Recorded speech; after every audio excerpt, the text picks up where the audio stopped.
Inilah kisah manusia berkepala sapi. Bagaimana kisah sebenarnya? Bismillahirrohmanirrohim. Mari kita simak bersama-sama. Di ujung barat Pulau Jawa, tersembunyi sebuah desa kecil bernama Kedaung. Dikelilingi hamparan sawah hijau, sungai yang jernih, dan udara yang sejuk, desa ini dikenal sebagai tempat yang tentram. Penduduknya hidup sederhana, bekerja sebagai petani, pengrajin anyaman, dan peternak kambing. Hari-hari mereka diwarnai oleh suara adzan dari musola, canda tawa anak-anak, serta bau harum masakan ibu-ibu yang menanak nasi dengan kayu bakar. Kedamaian desa Kedaung perlahan berubah sejak munculnya sosok pemimpin baru. Dialah Pak Sutarno, kepala desa yang terpilih 3 tahun lalu. Wajahnya ramah, tutur katanya lembut, dan senyumnya seringkali menyilaukan. Awalnya, warga begitu percaya pada kepemimpinannya. Mereka menyambut program pembangunan jalan, irigasi sawah, dan bantuan pupuk gratis yang digembar-gemborkan Pak Sutarno. Namun di balik senyum dan pidatonya yang menggebu, tersimpan ambisi dan kerakusan.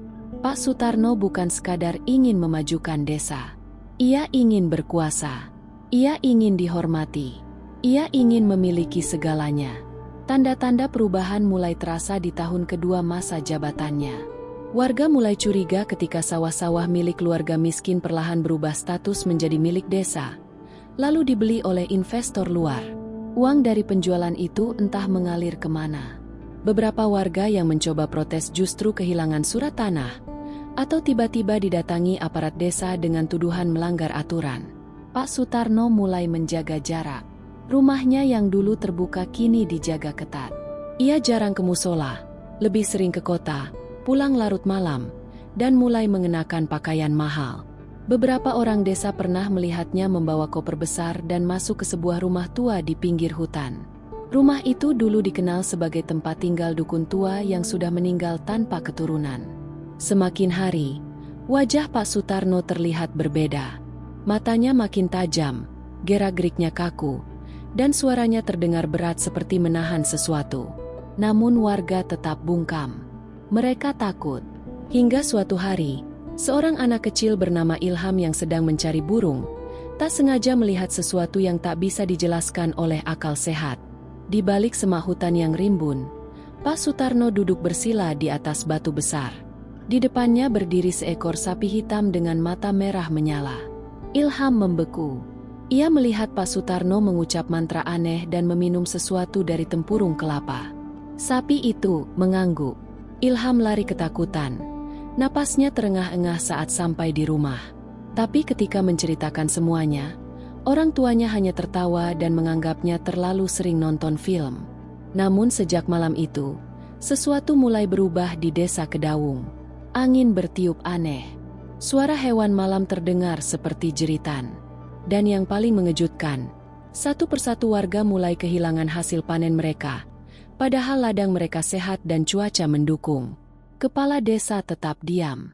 Tapi dari balik dinding rumah besar Pak Sutarno, beberapa warga mengaku mendengar suara sapi melenguh di tengah malam. Sejak kejadian di hutan itu, Ilham menjadi pendiam. Anak yang dulunya ceria kini sering melamun dan menghindari hutan sama sekali. Orang tuanya mulai khawatir. Tubuhnya mulai kurus dan matanya selalu terlihat sembab, seolah tak pernah tidur nyenyak. Ia sering mengigau, menyebut-nyebut kata, sapi berdiri, dan mata merah. Namun bukan hanya Ilham yang berubah. Warga desa pun mulai merasakan sesuatu yang tak wajar. Setiap malam, angin bertiup kencang, membawa bau amis yang menyengat seperti darah tua.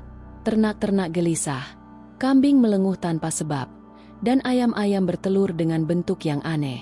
Seorang peternak bahkan bersumpah melihat jejak kaki besar dengan kuku seperti kuku hewan di belakang kandangnya. Beberapa orang tua desa mulai resah. Mereka berkumpul diam-diam di rumah Pak Lurah yang lama, yang kini ditinggalkan. Mereka membaca doa, berzikir, dan mencoba meminta petunjuk. Tapi malam itu, selembar daun lontar tua ditemukan terselip di antara kitab-kitab kuno di rak tua musola. Di atasnya tertulis kalimat dalam aksara Jawa kuno yang hanya bisa dibaca oleh Mbah Joyo, satu-satunya sesepuh yang masih menguasainya. Saat Mbah Joyo membacanya dengan suara lirih, seluruh ruangan seketika menjadi dingin. Kalimat itu berbunyi, bila kekuasaan diperoleh lewat perjanjian darah, maka sapi akan bicara, dan manusia akan kehilangan wajah aslinya. Wajah-wajah para sesepuh pucat pasi. Kalimat itu mengandung makna yang dalam. Apalagi, sejak seminggu terakhir, Pak Sutarno terlihat semakin aneh. Wajahnya berubah, dahinya melebar, kulitnya tampak lebih tebal, dan matanya mulai memerah ketika malam tiba. Namun siangnya ia tetap berlagak normal, menyapa warga, membagikan sembako, bahkan datang ke pengajian seperti biasa. Yang paling membuat warga merinding adalah ketika Pak Sutarno berbicara. Beberapa orang merasa seperti mendengar dua suara bersamaan, satu suara manusia dan satu lagi suara berat seperti geraman binatang. Desa Kedawung kini hidup dalam ketakutan yang membisu. Tidak ada yang berani menyebut nama Pak Sutarno dalam percakapan malam. Anak-anak dilarang keluar rumah selepas maghrib. Bahkan, beberapa keluarga memilih mengungsi diam-diam ke desa sebelah. Suatu malam, saat bulan purnama menggantung penuh di langit, suara aneh terdengar dari arah balai desa. Suara nyanyian dalam bahasa tak dikenal, diiringi tabuhan seperti gendang tanah. Beberapa warga nekat mengintip dari kejauhan. Apa yang mereka lihat membuat mereka tak bisa tidur semalaman. Pak Sutarno duduk di atas singgasana bambu yang dihias dengan tengkorak kambing. Di sekelilingnya berdiri belasan pria bertelanjang dada dengan sorot mata kosong. Tapi yang paling mengerikan adalah sosok yang berdiri di belakang Pak Sutarno. Seekor sapi besar dengan kepala manusia yang memandang lurus ke arah mereka. Salah satu warga terjatuh saat mencoba mundur, dan suara gaduh itu membuat semua yang ada di balai desa menoleh, termasuk sapi berkepala manusia itu. Warga yang menyaksikan kejadian itu lari terbirit-birit. Wajah mereka pucat pasi. Mereka tak lagi bisa menyembunyikan kengerian yang selama ini mereka tekan. Namun keesokan harinya, saat mereka berusaha mengadukan kejadian semalam kepada aparat desa, mereka justru dikejutkan oleh satu pengumuman yang ditempel di seluruh sudut desa. Tulisannya hanya satu baris. Siapa yang bicara akan menjadi bagian dari perjanjian. Sejak pengumuman itu muncul, suasana desa Kedawung berubah drastis. Warga semakin bungkam. Mereka berjalan dengan kepala tertunduk, saling menghindari pandang, dan tidak berani berkumpul lebih dari 2 orang. Ketakutan telah menelan keberanian mereka. Bahkan anak-anak yang biasa bermain petak umpet kini lebih memilih diam di rumah. Namun diam-diam, ketakutan itu mulai berubah menjadi keresahan. Hari itu, satu keluarga petani menghilang. Pak Slamet, istrinya, dan kedua anak mereka tidak ditemukan di rumahnya yang sederhana di pinggir sawah. Tidak ada tanda perlawanan. Tidak ada barang yang hilang, hanya satu hal yang tertinggal di depan pintu, sebuah tapak sapi yang membara di tanah liat. Berita itu menyebar cepat. Beberapa orang bersumpah malam sebelumnya mendengar jeritan dari arah rumah Pak Slamet. Tapi tak satu pun berani keluar. Mereka tahu betul, siapapun yang ikut campur, akan ikut lenyap. 2 hari kemudian, giliran seorang remaja bernama Dewi yang hilang. Ia dikenal sebagai gadis cerdas, cucu dari Mbah Joyo, dan sering mengaji di musola kecil dekat kebun bambu. Pada malam ia hilang, suara gamelan terdengar samar dari arah hutan, diiringi bau kemenyan dan amis darah. Orang-orang hanya bisa menutup telinga dan menangis dalam diam. Mbah Joyo terpukul. Dalam hatinya, ia tahu, ini bukan sekadar ancaman gaib. Ini adalah hasil dari perjanjian kotor antara manusia dan makhluk yang seharusnya tidak dipuja. Ia mulai menyusun rencana diam-diam. Ia menulis sesuatu di lembaran lontar, menyimpannya di bawah batu nisan tua milik kakeknya, dan berpesan kepada seorang pemuda bernama Fadil, satu-satunya orang yang masih berani mendekat padanya. Fadil, anak yatim yang bekerja sebagai penggali sumur, dikenal rajin dan pemberani. Ayahnya dulu adalah sahabat Pak Sutarno sebelum berubah menjadi sosok yang mengerikan. Fadil menyimpan dendam lama, sebab ia percaya ayahnya meninggal bukan karena sakit, melainkan karena menolak ikut ritual kepala desa. Dengan bimbingan Mbah Joyo, Fadil mulai mencari tahu lebih dalam tentang asal mula kekuatan yang digunakan Pak Sutarno. Ia menemukan sesuatu yang mengejutkan. Pak Sutarno ternyata mewarisi ilmu dari seorang dukun bernama Reksapati, yang dulu dibakar warga karena menyebar ajaran sesat. Namun sebelum tewas, Reksapati bersumpah akan kembali dalam tubuh orang pilihan yang haus kuasa. Dalam catatan tua yang dibaca Fadil, disebutkan bahwa kekuatan itu bisa dipanggil melalui perjanjian darah dengan lembu perantara, sosok iblis yang menyaru dalam wujud sapi. Perjanjian itu memberi kekuasaan mutlak selama 7 musim panen, namun setelahnya, tubuh si pemakai akan berubah menjadi separuh hewan, dan jiwanya akan dimiliki sepenuhnya oleh lembu perantara. Fadil merinding saat membaca bagian akhir catatan itu. Jika si pemakai menolak menyerahkan jiwa di akhir perjanjian, maka seluruh desa akan menjadi tumbal. Daging manusia akan menggantikan rumput di ladang, dan darah akan menggantikan air di sungai. Sementara itu, di balai desa, Pak Sutarno semakin jarang terlihat di siang hari. Tapi malam-malamnya selalu diiringi suara gamelan, sorak tawa aneh, dan bau sangit seperti daging terbakar. Wajahnya kini tak lagi bisa disembunyikan.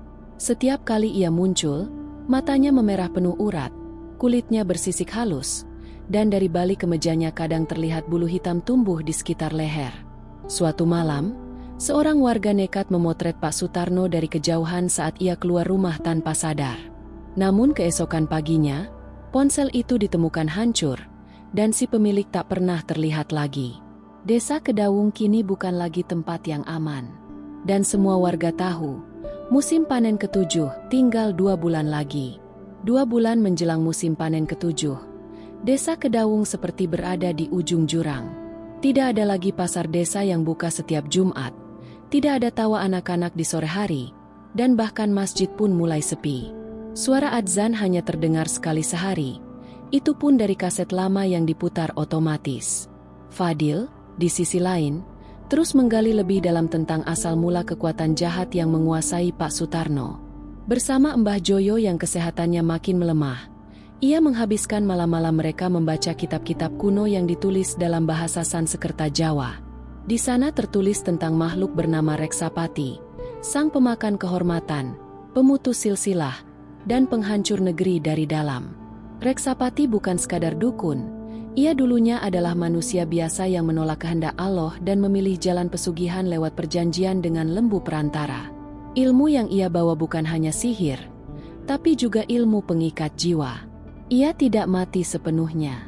Rohnya dipenjara dalam tulang paha seekor sapi putih bertanduk hitam yang dikubur di kaki bukit sebelah timur desa. Dan di sanalah, Fadil akhirnya menemukan titik terang.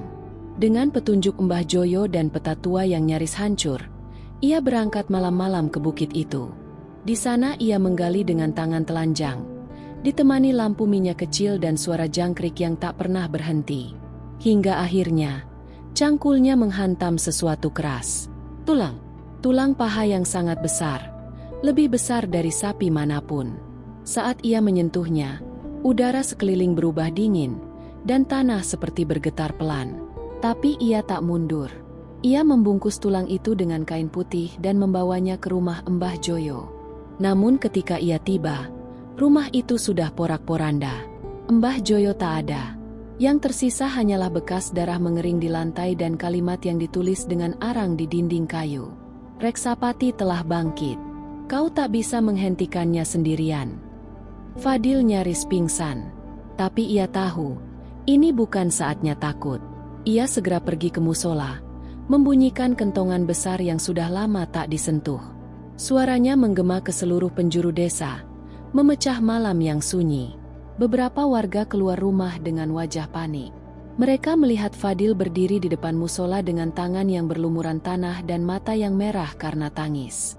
"Aku tahu semuanya," teriak Fadil. Ia menunjukkan tulang itu. Beberapa warga terperanjat. Sebagian mundur ketakutan. Tapi satu persatu mulai berkumpul. Mereka sudah cukup menderita. Sudah cukup kehilangan. Sementara itu, di balai desa, Pak Sutarno duduk di singgasananya yang kini berbentuk seperti altar batu. Di belakangnya, sosok sapi berkepala manusia kini berdiri tegak, lebih tinggi dari sebelumnya, dengan mata menyala merah terang. Tiba-tiba, Pak Sutarno mengangkat tangannya. Suaranya bergema ke seluruh desa. Reksapati telah kembali. Langit malam berubah. Awan hitam menggulung seperti pusaran, petir menyambar di ujung-ujung bukit, dan dari dalam tanah, muncul suara gemeretak seperti ribuan kuku mencakar. Tanah desa bergoyang pelan, dan semua makhluk hidup yang pernah berdiam di sana, merasakan satu hal yang sama. Azab telah turun, dan musim panen ketujuh baru saja dimulai. Sejak pengumuman mengerikan itu menggema, udara desa Kedaung terasa berat. Angin tak lagi berhembus lembut, melainkan membawa aroma amis dan getir yang membuat bulu kuduk berdiri. Langit tak pernah lagi cerah. Awan kelabu bergulung terus-menerus seakan menunggu giliran untuk mencurahkan kutukan. Warga desa, meskipun ketakutan, mulai berkumpul di bawah pimpinan Fadil. Ia memimpin mereka berdoa, memohon pertolongan kepada Allah, satu-satunya pelindung mereka dari kehancuran yang semakin dekat. Tapi tidak semua warga ikut. Sebagian memilih bersembunyi di rumah, berharap tidak terlihat oleh mata Pak Sutarno dan sosok lembu mengerikan yang kini menyertainya. Fadil membawa tulang paha yang diyakini sebagai kunci segel roh Reksapati ke dalam musola. Ia dan beberapa warga setia membentuk lingkaran zikir, berharap bisa mengusir aura jahat yang mulai menyelimuti desa. Namun begitu mereka memulai bacaan, tanah bergetar hebat. Retakan muncul di lantai musola, dan suara mengerikan menggema dari perut bumi. "Jangan kalian ganggu istirahatku." Suara itu berat dan basah, seperti berasal dari tenggorokan yang penuh darah dan lumpur. Tiba-tiba, seekor sapi hitam besar muncul dari balik kabut di luar musola. Tapi bukan sapi biasa. Kepalanya menyerupai manusia, dengan gigi panjang mencuat dari rahangnya, dan mata putih besar yang tak berkedip. Ia berdiri di dua kaki, mengenakan jubah kepala desa, dan di tangannya tergenggam tongkat kayu yang dulu digunakan Pak Sutarno saat memimpin rapat desa. Makhluk itu mengaum, dan seluruh tanah di sekitar musola amblas seketika. Beberapa warga yang berada di luar terseret tanah dan tertelan lubang gelap yang muncul tiba-tiba. Jeritan mereka menggema, namun tak satu pun tubuh kembali terlihat. Hanya tanah yang menutup kembali seperti mulut lapar. Fadil berdiri gemetar, tapi ia tidak lari. Ia mengangkat tulang paha yang kini bergetar hebat, lalu menunjukkannya ke arah makhluk tersebut. "Ini wadahmu. Aku tahu kau tinggal di sini, Reksapati. Aku akan hancurkan rumahmu." Makhluk itu meraung lebih keras. Langit terbelah oleh kilat, dan dari balik awan muncul ribuan kelelawar hitam yang berputar mengelilingi desa. Dari kejauhan, terlihat Pak Sutarno berdiri di puncak bukit. Tubuhnya sudah berubah total. Setengah wajahnya menjadi moncong sapi, tanduk tumbuh dari pelipis, dan kulitnya bersisik keras.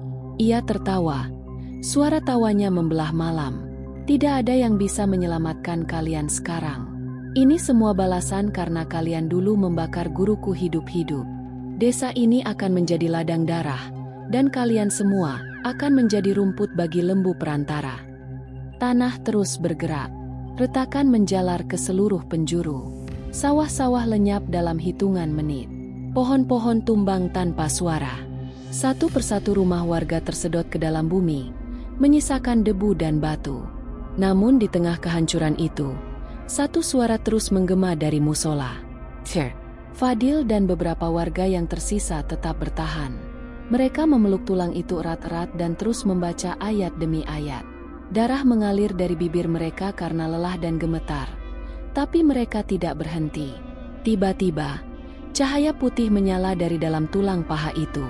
Cahaya yang menusuk kabut, mengusir kelelawar, dan menghentikan gerakan tanah sesaat. Reksapati mengaum kesakitan. Pak Sutarno terhuyung. Ia menatap tulang itu dengan kebencian. Lalu, dengan kecepatan mengerikan, ia melompat dari puncak bukit, menerjang ke arah musola dengan raungan seperti kerbau terbakar. Fadil membuka matanya, bersiap menyambut akhir. Tapi sesuatu terjadi. Tulang itu mulai pecah, dan dari dalamnya muncul wajah lain. Wajah tua, hitam hangus, tersenyum penuh dendam. Reksapati telah bebas sepenuhnya. Saat tulang itu pecah dan wajah tua hangus itu muncul, waktu seakan berhenti. Cahaya putih yang sebelumnya menyala terang langsung padam, digantikan gelap pekat yang begitu padat hingga lilin pun tak sanggup menembusnya. Angin berhenti berhembus. Burung, jangkrik, dan semua makhluk hidup membisu. Dunia seperti menahan napas. Wajah itu, yang dahulu hanya berupa legenda dalam kitab tua, kini melayang di udara. Kulitnya hangus, sebagian dagingnya meleleh, dan matanya hitam sepenuhnya. Tapi dari mulutnya yang terbuka tampak gigi-gigi sempurna, rapi dan tajam. Wajah itu perlahan membentuk tubuh lengkap, memakai jubah panjang yang seolah terbuat dari asap dan darah. Reksapati telah bebas, bukan lagi hanya sebagai roh, tapi sebagai sosok utuh. Hidup kembali. Fadil dan warga yang tersisa hanya bisa mematung. Kaki mereka tak bisa digerakkan, mulut mereka terkunci. Hanya mata mereka yang bisa menyaksikan makhluk itu melayang rendah, berjalan di atas tanah tanpa menginjaknya. Dan yang paling mengerikan dari semuanya, makhluk itu tidak punya bayangan. Manusia biasa selalu memiliki bayangan. Tapi aku adalah yang telah kehilangan jiwa. Suara Reksapati seperti menggema dari banyak arah sekaligus. Suara yang dingin, namun dalam, dan menusuk hati. Di belakang Reksapati, Pak Sutarno berdiri layaknya penjaga. Matanya kini gelap sepenuhnya, dan dari punggungnya tumbuh akar-akar hitam yang menjalar ke tanah. Ia telah menjadi inang sempurna. Sebuah wadah yang diciptakan sejak awal untuk kebangkitan gurunya. Aku tidak butuh desa ini. Aku butuh keturunan kalian. Aku akan menanamkan diriku pada darah kalian, dan akan tumbuh dalam tubuh anak-anak kalian, ujar Reksapati sembari menatap warga satu persatu. Tiba-tiba, salah satu anak kecil, Rama, yang berdiri menggenggam tangan ibunya, jatuh pingsan. Tubuhnya kejang, lalu dari mulutnya keluar asap hitam pekat.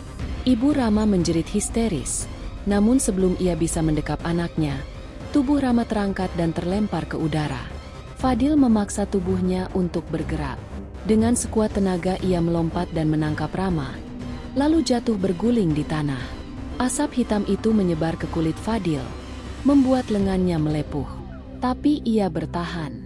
Ia peluk anak itu, meski rasa sakitnya membuat tubuhnya gemetar hebat.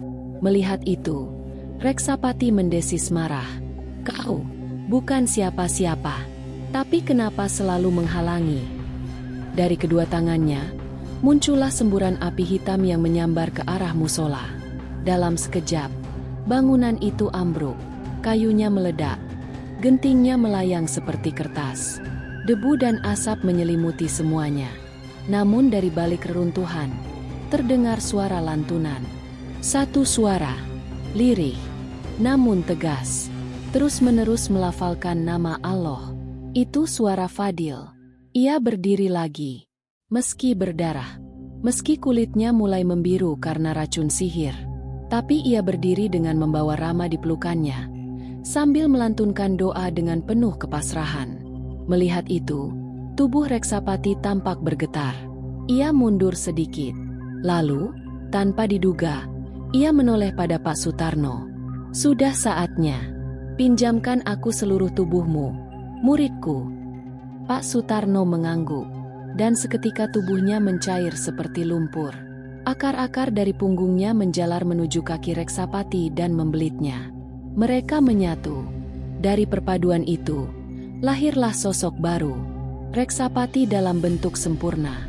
Bertanduk dua, berjubah panjang, berkuku tajam, dan kini punya bayangan. Bayangan itu merangkak sendiri di tanah, bergerak ke arah warga yang masih tersisa. Satu persatu, bayangan itu menyentuh tubuh mereka. Dan setiap yang tersentuh, jatuh pingsan, kehilangan kesadaran.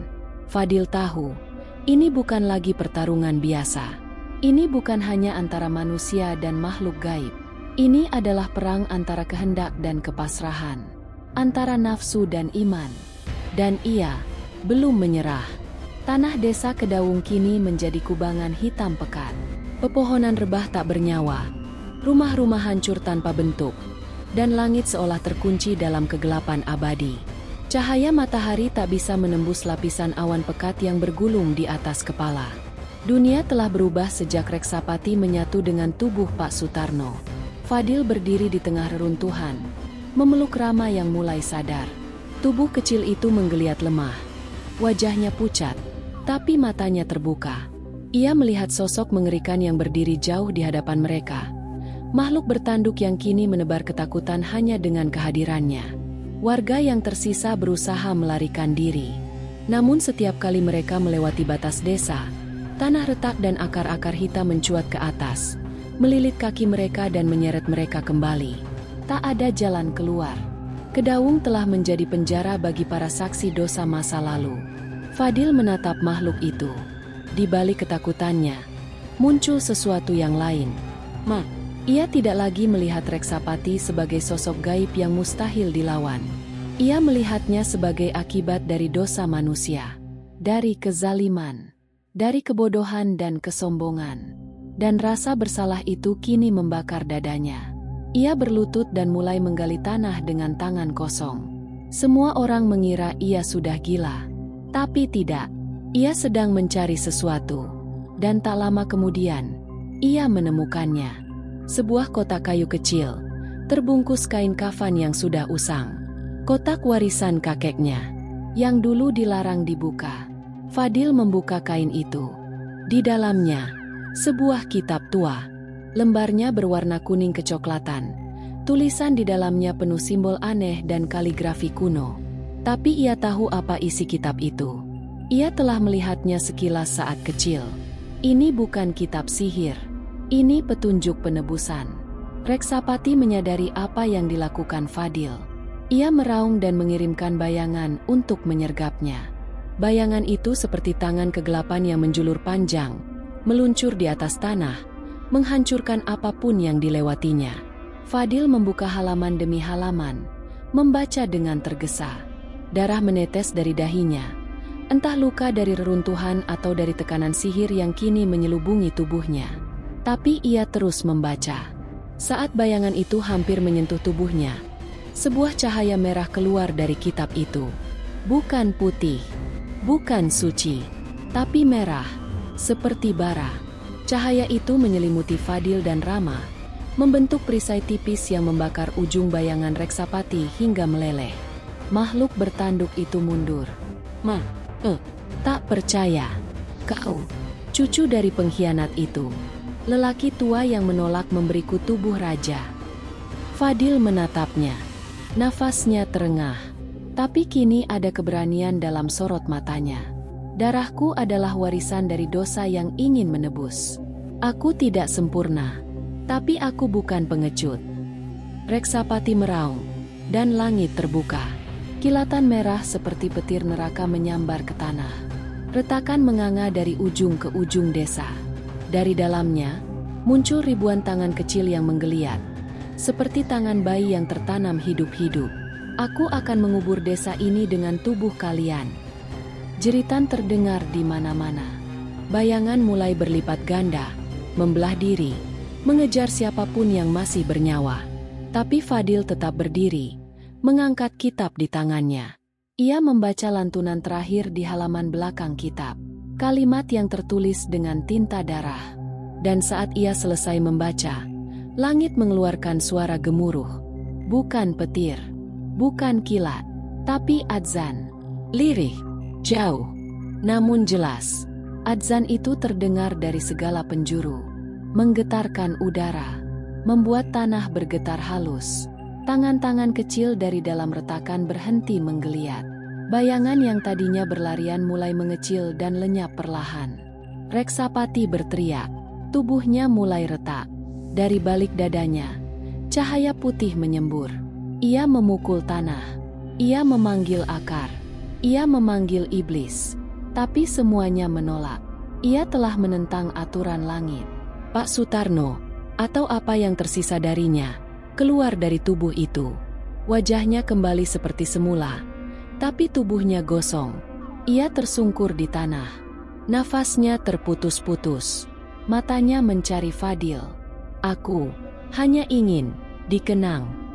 Dan tubuhnya meleleh menjadi lumpur, menyatu dengan tanah yang dulu ia lindungi, lalu hianati. Tapi Fadil tahu, ini belum akhir. Karena satu hal yang paling ia takuti kini terjadi.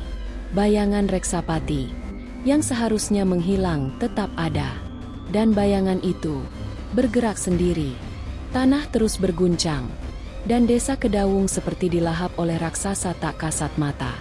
Namun di tengah porak-poranda, di dalam musola yang dindingnya sudah retak, suara zikir Fadil dan warga yang tersisa tidak berhenti. Tulang paha yang digenggam Fadil kini mengeluarkan cahaya samar berwarna biru keunguan. Nyala yang bukan dari dunia ini. Makhluk lembu berkepala manusia itu melangkah pelan mendekati musola. Setiap pijakannya membuat tanah berderak. Dan hawa panas menjalar seperti api membakar dedaunan kering. Tapi semakin dekat ia melangkah, cahaya dari tulang itu semakin terang. Fadil menggigil. Ia tahu bahwa waktu mereka hampir habis. Dalam hatinya, ia berbisik pada Allah, meminta kekuatan terakhir. Lalu ia memandang warga yang duduk bersamanya dalam lingkaran zikir. Wajah-wajah penuh debu, air mata, dan keyakinan. "Aku tahu caranya," kata Fadil lirih. "Tulang ini harus dikembalikan ke tempatnya. Tapi tidak cukup hanya dikubur. Ia harus dihancurkan, di tempat asalnya, di altar batu di balai desa di tengah singgasana Pak Sutarno." Warga terdiam. Mereka tahu itu berarti Fadil harus masuk ke sarang musuh. Sendirian. Atau mungkin, tidak kembali sama sekali. "Aku akan ikut," kata seorang pemuda kurus bernama Rahman. "Kalau kita semua akan lenyap, lebih baik kita melawan." Beberapa warga lainnya berdiri. Jumlah mereka tak sampai 10. Tapi malam itu, 10 orang dengan keimanan dan keberanian yang tak bisa dibeli, melangkah bersama Fadil menuju balai desa, membawa tulang yang berdenyut seperti jantung iblis. Di tengah perjalanan, mereka melewati rumah-rumah yang telah berubah jadi reruntuhan. Jalan setapak kini retak dan menampakkan api kecil dari dalam tanah. Di langit, ribuan kelelawar hitam berputar seperti awan hidup. Tapi para pejuang itu terus berjalan. Ketika mereka tiba di balai desa, mereka disambut oleh Pak Sutarno yang kini bukan lagi manusia sepenuhnya. Tubuhnya besar, berbalut kulit dan bulu, mata merahnya menyala, dan dari mulutnya mengalir darah segar.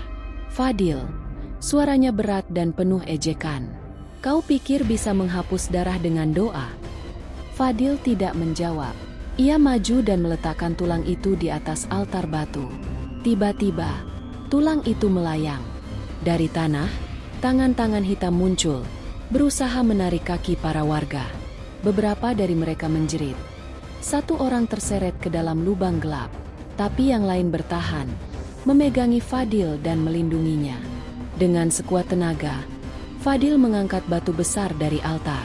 Dengan teriakan takbir yang menggema, ia menghantam tulang itu berkali-kali, sampai terdengar suara pecah seperti kaca dan raungan panjang dari dalam tanah. Cahaya menyilaukan meledak dari altar. Suara lembu perantara mengaum, lalu menghilang bersama kilatan itu. Angin berhenti, langit kembali gelap, dan tiba-tiba, semuanya sunyi. Keesokan harinya, matahari terbit untuk pertama kalinya setelah berhari-hari. Desa Kedawung tak lagi sama. Lebih dari separuhnya telah hilang, ditelan bumi, hancur, atau terbakar. Tapi mereka yang selamat keluar dari persembunyian, menangis, bersujud, dan saling berpelukan. Pak Sutarno, tak ada yang pernah menemukannya lagi. Hanya singgasana batu yang retak dan debu hitam yang tertinggal. Sebagian berkata ia lenyap bersama Reksapati. Sebagian percaya ia masih hidup, menunggu musim panen baru. Fadil, ia ditemukan pagi itu di altar, pingsan, tubuhnya penuh luka, tapi masih memeluk serpihan tulang yang kini membeku seperti batu. Ia selamat, namun matanya tak lagi sama.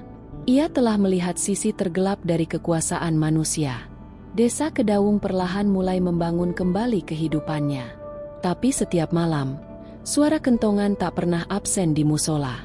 Sebuah pengingat agar tak ada lagi yang bermain dengan darah, dengan kuasa, dan dengan lembu perantara.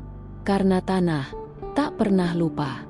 Kisah dari Desa Kedawung bukan hanya cerita horor dan misteri tentang kekuasaan yang menyesatkan. Di balik kegelapan dan tragedi yang menimpa, tersimpan pelajaran mendalam tentang batas-batas manusia, pentingnya keimanan, dan bahayanya keserakahan. Pak Sutarno, kepala desa yang awalnya bijaksana, perlahan-lahan berubah karena ambisi untuk mempertahankan kekuasaan. Ia memilih jalan pintas dengan memanggil kekuatan gaib, dan lupa bahwa kekuatan sejati datang dari Allah Subhanahu wa Ta'ala, bukan dari jin atau makhluk halus. Ia mengorbankan warganya demi syarat-syarat gaib, dan mengundang murka dari langit dan bumi. Allah Subhanahu wa Ta'ala telah mengingatkan dalam Al-Quran, dan janganlah kamu mengikuti apa yang kamu tidak mempunyai pengetahuan tentangnya. Sesungguhnya pendengaran, penglihatan dan hati, semuanya itu akan diminta pertanggungjawabannya. Quran Surat Al-Isra 36. Sementara dalam hadits, Rasulullah Shallallahu Alaihi Wasallam bersabda, barang siapa yang mendatangi dukun atau tukang ramal, lalu membenarkan apa yang dikatakannya, maka sungguh dia telah kafir terhadap apa yang diturunkan kepada Muhammad. Abu Dawud, Tirmidzi, dan Ibnu Majah. Kisah ini juga mengajarkan bahwa dalam menghadapi kezaliman dan teror yang tak masuk akal, senjata paling ampuh adalah zikir, kebersamaan, dan keimanan kepada Allah. Fadil dan para warga yang tersisa mampu melawan kekuatan gelap bukan dengan senjata, tapi dengan keyakinan dan keberanian untuk berdiri di jalan yang benar. Di dunia yang semakin kompleks, kisah ini mengingatkan kita, jangan sekali-kali menjual prinsip atau akidah demi kekuasaan, kekayaan, atau kemudahan sesaat. Apapun bentuknya, ilmu hitam, pesugihan, tumbal, atau kompromi dengan kebatilan, semuanya akan membawa kehancuran. Semoga kita semua selalu diberi perlindungan oleh Allah Subhanahu wa Ta'ala dari godaan setan dan manusia yang menyesatkan.